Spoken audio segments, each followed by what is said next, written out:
ইব্রাহিম আলাইহিস সালামের পুত্র ইসমাইলকে যখন কোরবানির হুকুম হলো, কোরবানি শুরু করলেন, কিন্তু জবাই হলো না।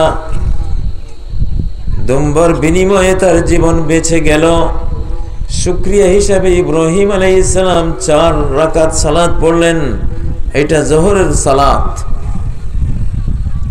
ইব্রাহিম আলাইহিস সালাম 4 রাকাত সালাত পড়লেন, এটা জোহরের সালাত।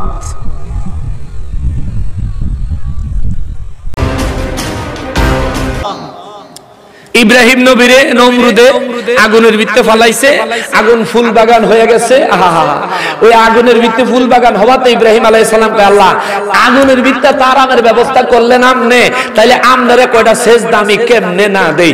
4 রাকাত নামাজ পড়ছে, যোহর নামাজের ফরজ নামাজ। সুবহানাল্লাহ। 4 রাকাত নামাজ পড়ছে, যোহর নামাজের ফরজ নামাজ। সুবহানাল্লাহ।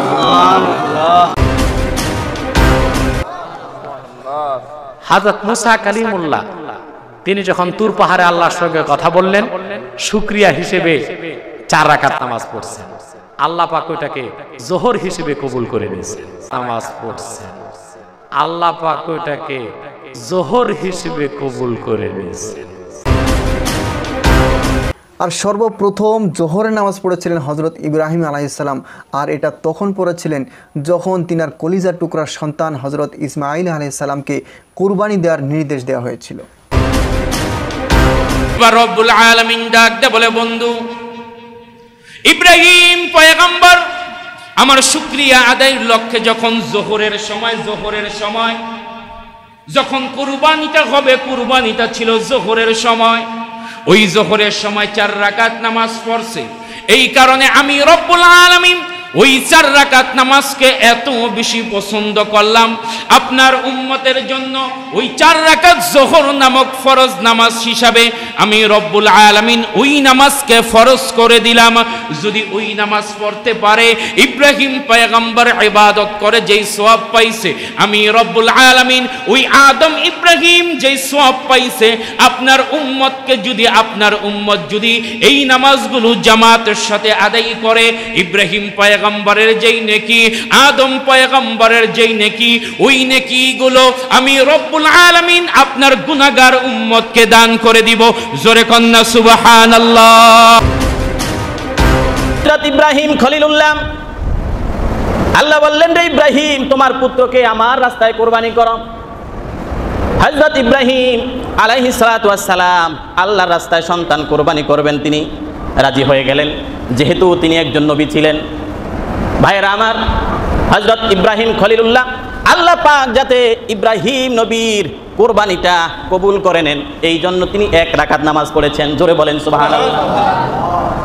ভাইরা আমার, সন্তানকে কুরবানি করবেন, কোনো বাপ তো এটা সহ্য করতে পারে না, কোনো মায়ের পক্ষে, বাবার পক্ষে সম্ভব না। সন্তানকে নিজ হাতে জবাই করবেন, কুরবানি দিবেন। সন্তানের মায়া, সন্তানের মোহাব্বত যাতে তার কলিজা থেকে আল্লাহ উঠায় নেন, এই জন্য আর 1 রাকাত নামাজ তিনি পড়েছেন। সুবহানাল্লাহ। কয় রাকাত দিলেন?